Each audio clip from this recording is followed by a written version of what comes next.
मैं तुम्हें चांद पर और वापस प्यार करता हूं। क्या ये लाइन काफी मशहूर नहीं है?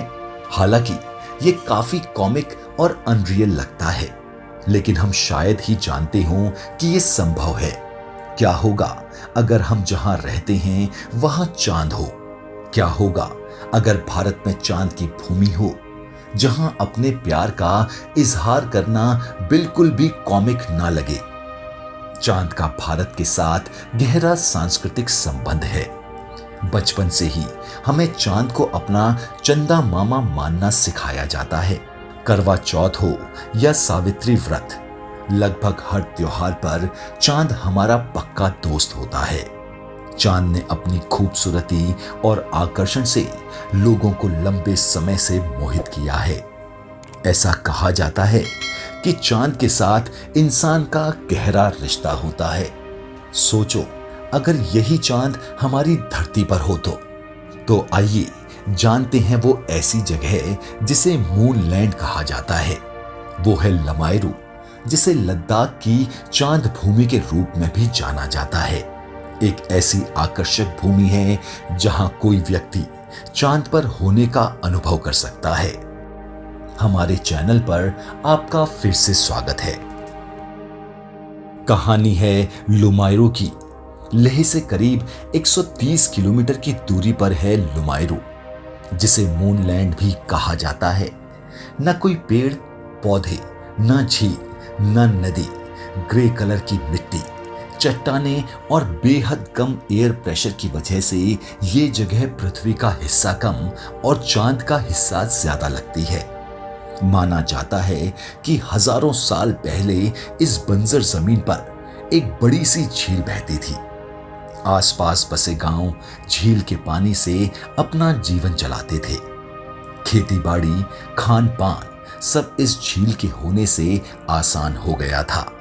लेकिन परेशानी तब शुरू हुई जब झील में रहने वाले जहरीले सांप गांव वालों के लिए खतरा बन गए। झील में सैकड़ों सांप बसने लगे और मानो इंसानों के लिए झील के आसपास भटकना भी मौत को दावत देने जैसा हो गया था। कहते हैं कि तब बौद्ध साधु अराहट मध्यांतिका वहां आए और उन्होंने कई दिन तक तप किया। अपनी शक्तियों का परिचय देते हुए उन्होंने उनकी छड़ी उठाई और जमीन पर जोर से प्रहार किया। छड़ी के इस प्रहार से जमीन पर दरार आ गई और झील का सारा पानी और सांप दरार से पृथ्वी के भीतर समा गए।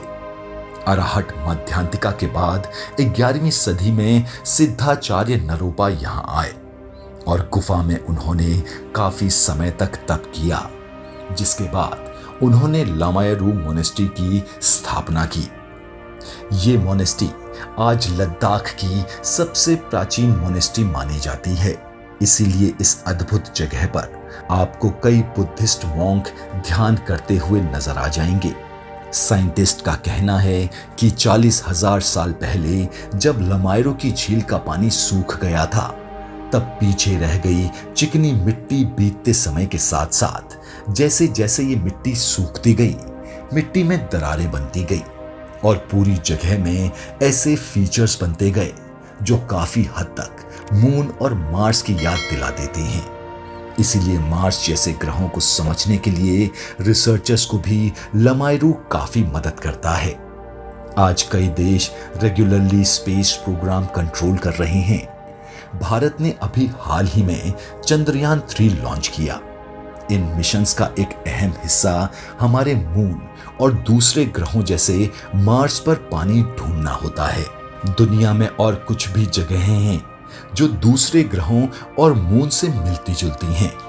अरब देश साउथ जॉर्डन में एक रेगिस्तान है जिसे वाडीराम कहा जाता है। रेगिस्तान की मिट्टी मार्स की तरह लाल है। वाडीराम के अलावा चिली का आटाकामा डेजर्ट भी मार्स की कार्बन कॉपी लगता है। आटाकामा डेजर्ट दुनिया की सबसे सूखी जगहों में से एक है।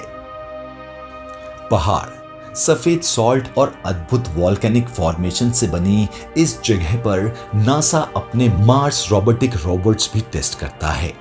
अफ्रीका के इथोपिया में है डनाकिल डिप्रेशन, जो बिल्कुल जुपिटर के मून आइयो जैसी है। वॉल्केनिक विस्फोट से यहाँ की मिट्टी में इतना सल्फर घुल गया है कि यहाँ की जमीन का रंग भी पीला हो चुका है। डनाकिल डिप्रेशन से कुछ 7000 किलोमीटर दूर अंटार्कटिका में है लेक वोस्टोक, जो जुपिटर के दूसरे मून यूरोपा जैसी लगती है। ठीक यूरोपा की तरह लेक वोस्टोक में सिर्फ एक ही मोटी परत है, जिसके नीचे एक विशाल समुद्र पनप रहा है। इन सब का मतलब ये है कि हमारी पृथ्वी की बनावट और उसकी बदल रही क्लाइमेट कंडीशन से हम ये जान सकते हैं कि ब्रह्मांड में दूसरी जगहें कैसी होंगी और उन पर क्या हुआ होगा कि आज वो इस हाल में है। लमायरू का अनोखा लैंडस्केप कई दिलचस्प सवाल खड़े करता है। क्या मून और मार्स पर भी पहले झील, नदियां या फिर समुद्र था? अगर ऐसा था तो ये भी मुमकिन है कि वहां पेड़ पौधे, समुद्री जीव और इंसान जैसे जीव भी बसते हों। पानी हमारे पूरे सिविलाइजेशन को सपोर्ट करता है, इसीलिए सवाल ये भी उठता है कि अगर पृथ्वी के सारे नदी तालाब धीरे धीरे सूख गए तो क्या होगा?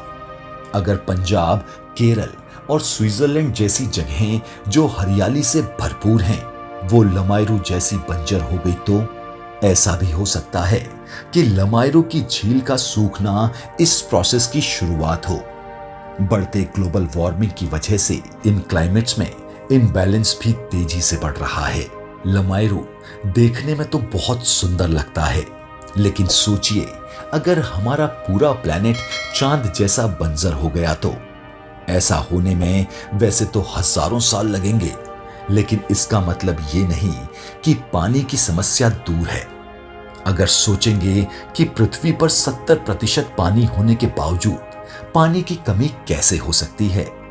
दरअसल 70% में सिर्फ 2.5% फ्रेश वाटर है, ऐसा पानी जिसका इस्तेमाल हम रोजमर्रा के जीवन में कर सकते हैं। ऊपर से 2.5% फ्रेश वाटर का आधे से ज्यादा हिस्सा आइस कैप्स, ग्लेशियर्स और ग्राउंड वाटर में लॉक्ड है, जिसका हम इस्तेमाल नहीं कर सकते। हमारे लिए बचता है सिर्फ 0.3% फ्रेश वाटर, जो आज हमारी झीलों और नदियों में बह रहा है। समुद्र का पानी हम पी नहीं सकते, लेकिन ये पानी ग्रीन हाउसेस गैसेस को पकड़ कर रखता है और प्लैनेट को ठंडा रखता है। बढ़ती आबादी, इंडस्ट्रियलाइजेशन और क्लाइमेट चेंज की वजह से वाटर स्टोरेज की दिक्कत आज वो सच बन गया है जिसे नजरअंदाज नहीं किया जा सकता। कुछ समय पहले सोमालिया में सूखा पड़ने से बस 2 दिन में 110 लोगों की मौत हो गई थी। 2022 में नॉर्थ अमेरिका की वाइल्ड फायर ने 75 लाख एकड़ से ज्यादा जंगल जला दिए थे। ग्लेशियर्स का पिघलना और दुनिया भर में बदलते क्लाइमेट पैटर्न वैज्ञानिकों के लिए चिंताजनक विषय बन चुके हैं। भारत में बढ़ रहे फ्लड भी ग्लोबल वार्मिंग की तरफ इशारा करते हैं। हाल ही में हुई एक स्टडी कहती है कि क्लाइमेट चेंज की वजह से आज दुनिया के 56% नेचुरल लेक साइज में छोटे हो गए हैं। क्या होगा अगर हमारा सबसे कीमती नेचुरल रिसोर्स धीरे धीरे पूरी तरह गायब हो जाए?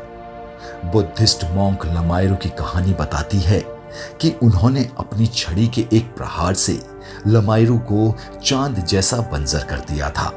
तो सवाल ये उठता है कि कल अगर दूसरे संतों ने दुनिया को कोई दूसरा हिस्सा लमायरू जैसा कर दिया तो? आपको क्या लगता है कि कोई आम इंसान प्रकृति को कंट्रोल कर सकता है? अगर आपको हमारे वीडियोस पसंद आ रहे हैं तो प्लीज लाइक, शेयर, कमेंट और सब्सक्राइब जरूर करें, ताकि ऐसे ही इंटरेस्टिंग वीडियोस हम आपके लिए लाते रहें।